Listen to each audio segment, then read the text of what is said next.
Welcome to the Ontological Experience, a space for connected, authentic conversations about the ontological framework and tools. I'm your host, Mark Robertson. All right, so let's start. Hello and welcome to what I'm calling the Ontological Experience. For my listeners, and my viewers, I guess now, this is the very first episode that I'm doing for the Ontological Experience. And with that, I have an incredible guest that's with me today, as you can already see him here. I'm incredibly honored to have as my first guest, Mr. Julio Olalla, who I consider in many ways the godfather of ontological coaching.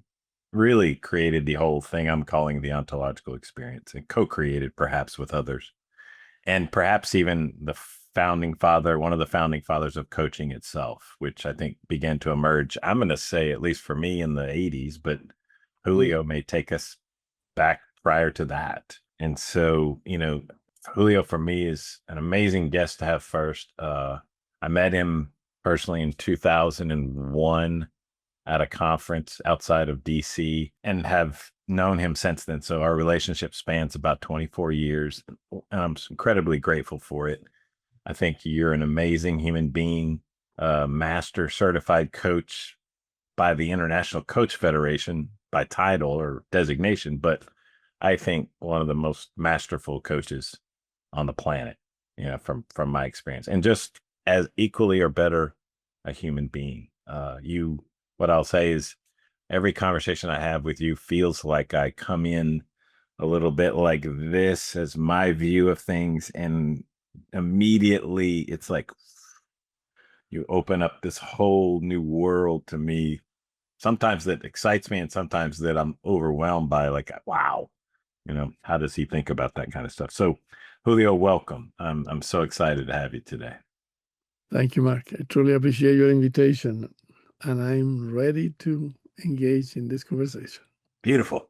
Well, let's get started then. So to tell my viewers and listeners where we're headed, I'm gonna start with just a little bit of my history and experience with ontological coaching, or the ontological framework. I'll try to keep that short, and then in there talk about how we met and how things evolved with us, and then I'll tee up my first question, and the conversation will take us where it takes us. So I was exposed to the ontological work for the very first time in 1991. I was actually working as a consultant for Anderson Consulting in Nashville, Tennessee, and drove a nice car, made good money, wore a suit to work, had all the trappings of what I thought was going to make me happy, and living my best life. And yet I was miserable. I would say now that actually I was trapped in a number of moods, one of which was resignation and resentment, which we may explore at some point. But I was invited to go to these workshops called Education for Living seminars, actually by my future business partner, Chalmers Brothers, and his wife, Betsy. And took me a minute to decide on that, but ultimately I went in October of 1991. And I know I sound like an infomercial, but it blew my doors off. It just opened me to a world. It took the blinders off, opened me to a world I never imagined, emotionally shifted me in a way that it was incredible. Yeah, it was just amazing. And I credit it for putting me on the trajectory that I'm on now, and for being the coach that I am, along with Julio and Newfield Network. And my experience with you after that has only added and grown that even bigger. And so I did all their workshops in the early 90s. Once I did that in 1998, actually, in an office building at First American Bank in Nashville, I made a declaration that I was going to become a coach. Actually, it was in 1997. My apologies. I began training and apprenticing with a gentleman named Mike Papanilla at Education for Living as his apprentice for the Stage 1 program. So I was a weekend coach. Did that for a number of years, and reached a place actually in early 98 where I felt like I have enough command of these distinctions that I can help people with them. And so I started my own business, and I didn't know what I was doing, no business plan. And it was just like, I know these, and this set of distinctions is so powerful. I want to help. So I started, and then shortly after that, Within a month or two, Chalmers Brothers asked me to join him in business. He was a little bit out in front of me at Anderson. And I absolutely said yes, and away we went. So we worked together for about 3.5 years, doing a lot of workshops, a little bit of coaching. Spot coaching is what I called it, Julio, at the time. And then in 2001, we were having a conversation with someone from Newfield, which was really off my radar. But Richard Lacander agreed to have a conversation for us to help us with one of the clients that we were working with at the time. And I remember when we hung up from that phone call, I was like, I've got to go to Newfield. Like, I've had this emotional experiential experience through education for living, which has kind of had me focus on my own personal growth. And I really need to understand the theory and the underpinnings and the foundation of this work much better. And Newfield was that answer. And so in 2001, I came to just outside Virginia and met you for the first time. It was in the graduate coaching program because I'd already been in the ontological work for a while. In fact, we called it Soup and Nuts. I don't even know if you remember that. I was Think Nuts, and there was another group called Soup. Here's what I remember, though, Julio. I remember walking into this ballroom in a hotel. I think it was Alexandria, Virginia. There were probably 200 people, and you went to the front of the room. And what I recall you said, which is my interpretation, was, there are so many dreams in this room. And at that moment, you had me. Like, I was just like, this is why they talk about this man in this way. It was like a tractor beam, like boom. And, since then it's been incredible. And so, that was 2001. And I went through the program, learned so much, and really got a sense of I am a coach. And then got my PCC a bit later and became a Newfield mentor coach in 2003, and really got access to you and others at that point, and did that from 2003 to 2011. So it was an amazing time. The trainings we would do and the offsites, I feel like I got to see you more. I got to develop a better relationship with you, got up close. You coached me a lot. And so it's been extraordinary, and I'm incredibly grateful for that relationship. And so thank you. It's been incredible. So that's a little bit about my journey, but I want to focus on you and your journey, which has been many decades at this point, I think. So the way I want to enter into that is, as I said, the name of the show is called The Ontological Experience. And I'm on purpose calling it that because I want to put the word ontological out front now in my work if I work for another decade. I want people to better understand what that means. I want them to better understand what's behind it and why it's so incredible.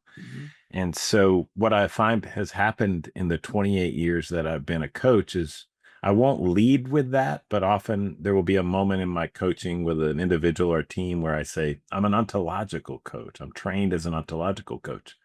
And they always say, what is that?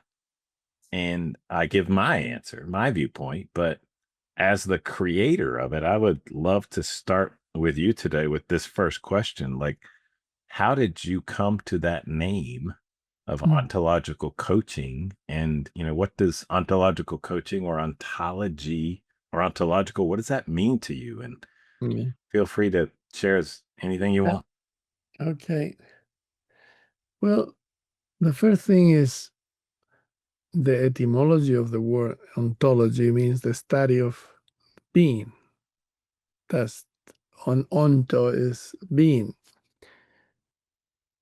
Usually when we think of learning and teaching, we are so aimed culturally, that's modernity, we are aimed to actions, to activities, to choosing this, to choosing that, to do this, to do X, to do that. Rarely we take a look at ourselves, and let's say it flat clear here, the inner aspect of who we are. Because anything that has to do with the inner aspect of ourselves is immediately put into a psychological territory, a medical territory, but it's definitely outside of the realm of common learning. It's more therapeutical, as I said, than Yeah. learning. But that is an expression of the culture in which we live, modernity. Modernity literally always look at that like strange. I remember literally in organizations that I've been is, wait a second, what do you think about emotions? We came here to work. Yeah. Yeah. Literally, Yeah. which is for me culturally understandable. So ontological coaching, the word ontology put in there is to be clear about something. We're including the wholeness of the person that we have with us, not just the activity, the work, the success, the results that are as we tend to do it, not because it has nothing to do with being smart. It has to do with the cultural drift in which we live. Mm-hmm. Again, modernity. Mm-hmm. So once we open the experience of including the wholeness of who we are in the activity of coaching, immediately produce in many people this surprise, this wow, this I didn't expect this. Wow, what were you? And the the thing is that it's not that we are going to dismiss aspect of working practices or activities or anything like that. It's only Right. that we are not cornered by only that. That is the strict point of this. That's why the name ontological coaching is because we are looking at the whole being. We are not Yeah. looking only at an aspect of that. Yeah. That's, I would say, we could explore more as we talk, but just as my first uh, way to say or refer to the word of the name of our activity, our practice, ontological Beautiful. coaching. Yeah. So let me go here first. Let me ask a question for clarification. You use the word culture a lot. Yeah, You said cultural drift. Do you mean, and then you're talking about modernity. Do you mean the American culture or do you mean our it, global it's culture? it's exacerbated in some cultures, but actually, thank you for the question because I'm gonna expand this. Please. Is not the culture that I'm thinking the American or the British or the whatever. No, I'm talking about fundamentally modernity. I'm talking about, to be very specific, a level of consciousness in which we move and we expand through history. In the historical culture in which we live, in the moment of history, the level of consciousness or called modernity is the main one, but also there are other levels at the same time that are moving around us. We have the previous level of consciousness that had to do with just for the listener to see is where look at the Middle Ages. Yeah. Yeah. Yeah. Yeah. Middle Ages and how that level of culture, that level of thinking, that level of, but let me say it again, consciousness. Yeah. Europe lasted a millennia, and there was a moment, like always happened, the crisis that that view of the world was creating could not be resolved with the same view that created them. That's what I mean by the historical moment, by the cultural moment. The word culture maybe is too narrow to speak about this. So, what happened in modernity is that we exploded about work, production, more, having this. So, it was a brutal breakthrough, if you want to put it that way, with in comparison with the Middle Ages, that prior previous level of consciousness in which at Right. least Europe was living in that time. Okay. So it's very important that what we conceive as learning is not just what learning is a particular view, understanding of learning in the era in which we live.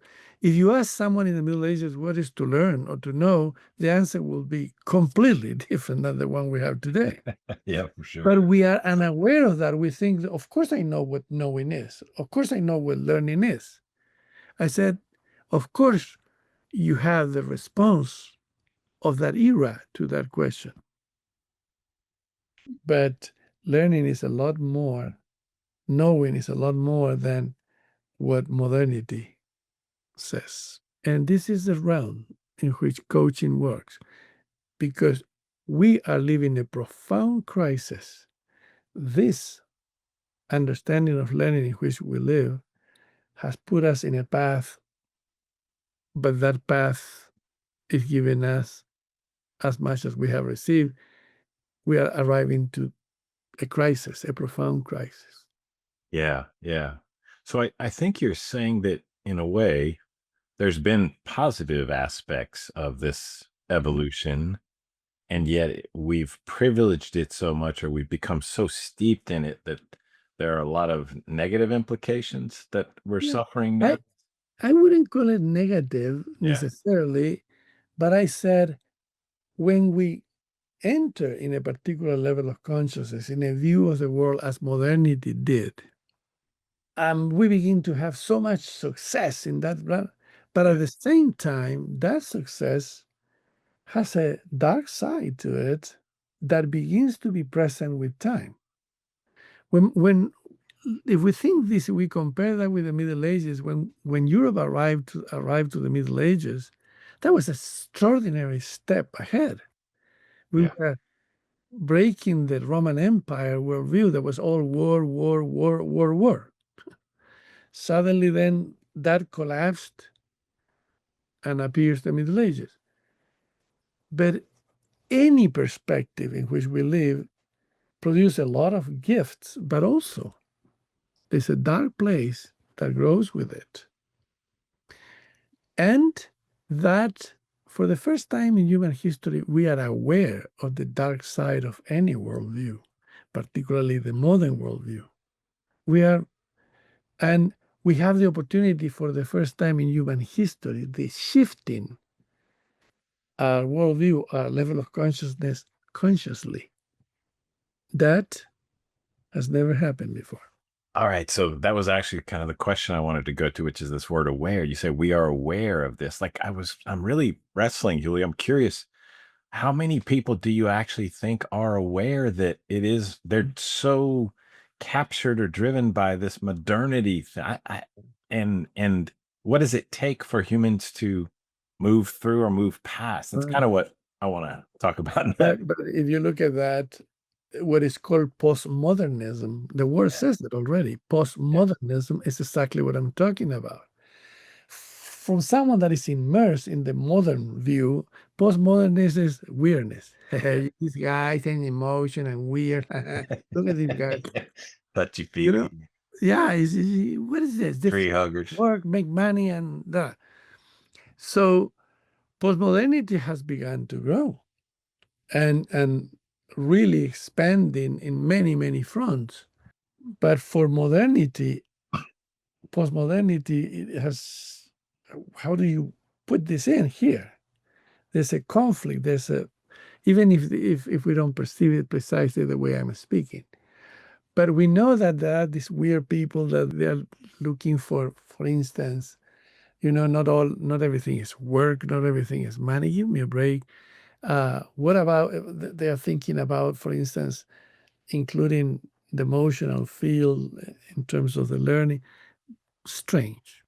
But people that are living in main modernity, they begin to have deep crisis. They have no idea how to go.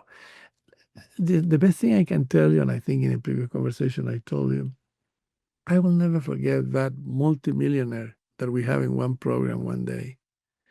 And the third day of the program, this guy raised his hand and he says, because I saw him to be really moved. Hmm. And he said, I have more than you can think, guys, that a human being can have. I am rich beyond belief. So in other words, according to what you are saying, he said to me, I have everything that this society said this is the purpose of existence. That's right. The only thing I don't have is joy, happiness. Mm. I have no idea what that is. And the guy started really, he was profoundly moved. But he was living exactly in a way that it was impossible not to see it, the crisis of this level of thinking, this model of consciousness. We aim so much in one direction, which made a lot of sense by the end of the Middle Ages. But today, we begin to see, look around, how much pain we have. Yeah. I mean, incredible amount of suffering. Oof. So I want to ask a follow up then to that, which is like, I'm questioning like what did it take for this man, this multimillionaire to realize that, right? He had already gotten himself to a conference with you. So Mhm. Yeah. was it the conversation and engagement with you and perhaps the experience of being with other humans that cracked him open in that way? Or do you think some life No, experience? it was an experience he had because he was so much in despair, in anguish, in all of this, and he hired someone. It was a former student of Newfield. He hired the guy to help him, but he found that he was this coach he had began to point to his pain, and he was surprised about that. He began to look.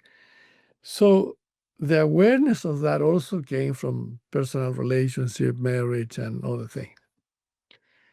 But in some moment, this guy said, "Why don't you take a program that it has to do with effectiveness, but not it's not limited to that?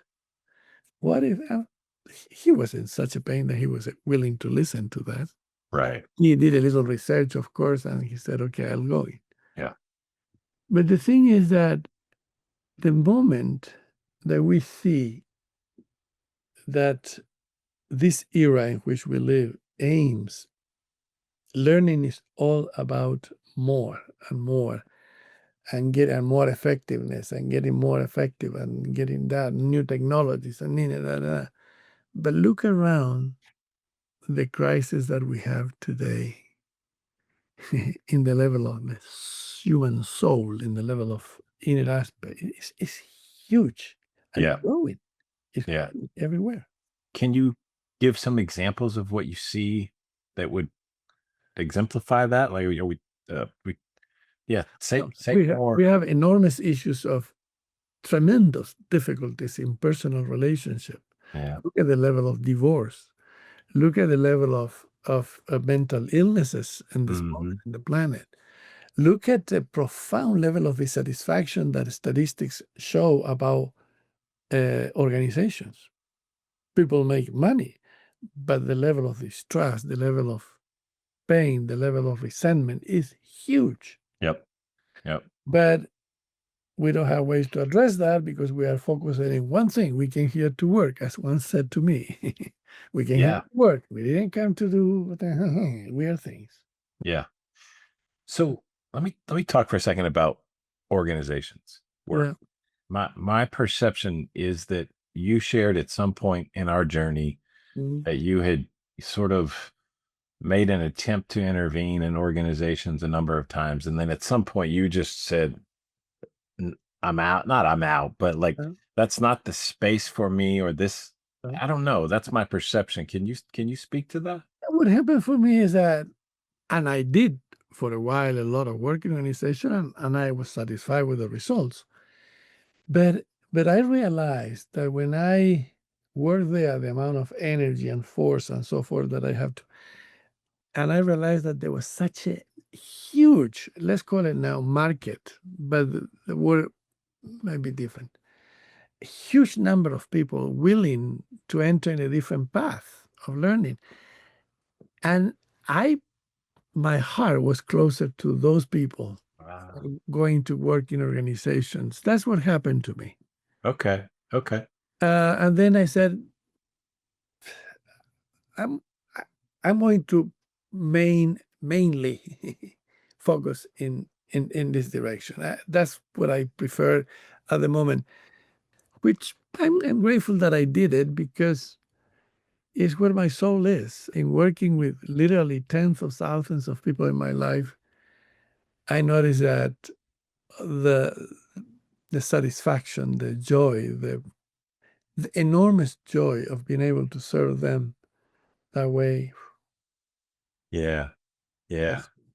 That's I so resonate with that. I'll share a little bit about, I love that you use the word soul. That's not where my soul is. Like, true. I discovered that December of 2023 after working with some executive clients and one of my favorite organizations. I came back from a conversation I'd had around trust with this executive team, and I was excited about the way the conversation went, and yet something dawned on me like, "Hmm."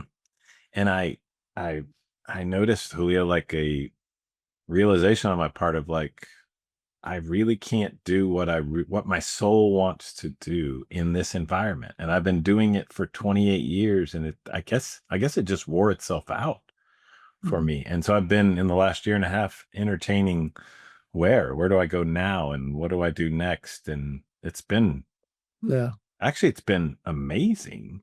Um, it's been an incredible journey the last 18 months. I haven't had a lot of work, traditional organizational work, but I feel my path is taking me elsewhere. Um, it's fine. I feel like you a little bit. And Yeah, and as I said, I'm grateful that I work in organizations for a long time. I include that.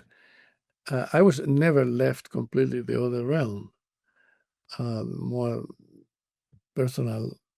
But in organization, and I was very satisfied. I had beautiful experiences, and I remember organizations where the group of the main level of the executives, they saying, "Could you continue working with us once the program is done?" And I did it with some of them. But that shows how much they were truly appreciating and they want to open that bigger. And so I did work with them. That was a company dedicated to all the area of production of books and anything that had to do with was in writing materials and so forth. written media or something. Yeah, they were editorial, but more than just that. But anyway, in that organization, the executives, after the program was officially done, came to me to say, "Could you continue working with us? If we have one session every 3 months, we will be deeply satisfied." And I did for them for a couple of years after. This will reveal the observer I am when I say this question, but was it a sense of like that they arrived at like, I can't do what I want to do inside this organization, so I want to work with No, Julio. it wasn't exactly that way. It was more like this. I realized that since we are working here and we include our relationship here with my colleagues, and we were able to take out of the darkness the issues that we have face to face, the resentment among ourselves, the envy, and whatever. Yeah. The level of satisfaction at work has grown immensely. But I realize that if I expand that, my level of satisfaction, and not only satisfaction, my productivity also grows. But I want to expand it, not just leaving it in the realm of work, even when we clearly push the boundaries of that. Yes. But they want to continue because it was an expression of conversation among themselves that produced an impact in the organization itself. The organization began to uh, for them to be a place of closeness, of Yeah. engagement, of having conversations that were completely unthinkable for them before. So they said, "Why are we going to leave this? I don't want to leave this here. I think we need more learning in this realm." That's what I said. I continue with them. Beautiful. Yeah, but that was Beautiful. I remember their faces because there was such a satisfaction of they had walked into a learning that was unthinkable before. Unthinkable. Yeah. They were unaware that they were unaware. Yeah. Yeah. I don't know that I don't know. Um, so let's take that a little further or say more about that. I was thinking about the experience they had was this, you said satisfaction. It's this, that's my experience with the ontological coaching. That I'm going to call it the framework and the tools Mhm, that come with it. Have not in my short lifetime encountered, or long lifetime, mhm, encountered a better framework because of mhm, that. It produces these shifts in me, this experience that is like peace and gratitude and mhm. richness, and like my whole being is there. Like, do you how did ontological coaching figure that out, that this is what it will take, and or do you see any other modalities that are? Well, but there are different ways to look at that. For instance, just the simple fact that emotions are openly, clearly open to learning. That is not a strange territory that, well, this is private and my emotion. We begin to see that any space in which we live, we cannot leave emotions aside. Yeah. There's no such a thing. But why did we leave this out? For whatever historical reason, they were put in a suspicious territory. No, no, no, that is very private or whatever. When we include that fully, and not in a therapeutic, and nothing is wrong with you, nothing you are weird. No, no, no. Simply that it disappeared. For instance, when I look at the issue of resentment in organization, and I said, let's speak that clearly. And very often I ask, how many of you know resentment? Almost every hand was up. Yep. Yep. Then how that impact productivity? How much that impact you having a good life? And everybody said, of course, clearly can see. So when that began to disappear, the level of satisfaction, the level of joy that was there, unthinkable before. It was not even a possibility to look at that. Well, you said it. They didn't know that they didn't know, right? Exactly. Yeah, or they were A- unaware they were unaware. And when that conversation was open, when we have conversation, I remember in the room, of course, I do everything little by little. I don't jump directly. But when we arrived to the point, I said, how many of you, between yourself, you guys, have pending conversations you never dared to have? Almost everyone in the room.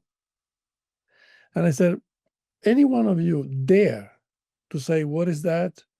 And point to that. I'll be here listening, and I stand up and, I have an issue with this guy that we have, and the other guy said, let me say, I am with you. I recognize that.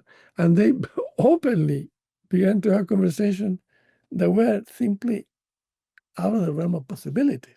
Beautiful. When that kind of things happen, it's not a challenge just to a couple of things. No, no. It's a challenge to what we call the transparency of our thinking, the transparency of our way of being, the cultural drift in which we are. And when you are in a cultural drift, you don't say this is a cultural drift. You say that's the way life is, period. Right. And that you created a boundary that is horrendous. Yeah. So the awareness of the boundary is the first thing. Who said that we cannot talk about this? What? No, we came here to work. Yeah, I mean that's actually literally a great question. Who said when that we can't talk about that, and it somehow has carried forward? Like, I don't know. Let's get a little tactical maybe into a little bit of the work of ontological coaching.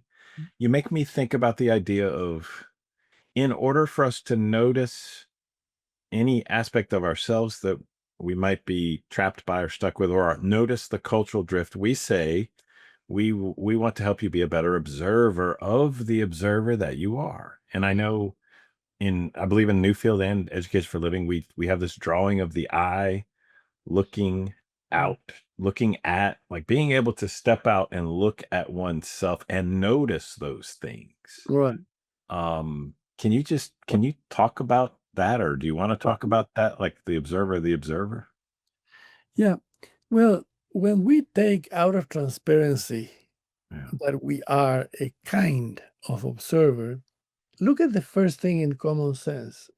You think, what kind of observer you are? Well, like everyone else, I see the world and the world is out there. I see The it. reality. That's reality. Huh. So, in the common sense, in the obviousness in which we live, everybody feels same. Oh, of course, the same thing. Yeah. When we begin to explore that and begin to realize the profound differences in the observer that we are, we come up with one key distinction to present. As long as you keep seeing the world, seeing, observing is more accurate, observing the world in a particular way, we will continue acting according to the way we observe the world. Yeah. That is a absolute. There's Yep. not much to do around. Yep. Therefore, I said to them, here I came to work with you to see what shifts do we need. And those needs will come when we begin to observe the observer that we are. Yeah. And therefore we can make choices to take new path. That at the beginning for people is, what do you mean? I'm a kind of observer. And yes, you are. Okay, and then we begin. And of course, I use simple examples. I said, do you think if a Japanese person is in this conversation will be listening the same thing you are? No. No. And then how come? But for the Japanese, the person will say, is it not obvious for you that that? No, it's not. Yeah. Different Yeah. observers. Yeah. And we can think about a woman and a man, about many other things. It doesn't matter, ages and so forth. Yeah. But when we begin to be aware of that, that observing differently is not only an issue of just simply an intellectual or merely a knowledgeable thing. It has to do with the way you act in the world, the way you behave.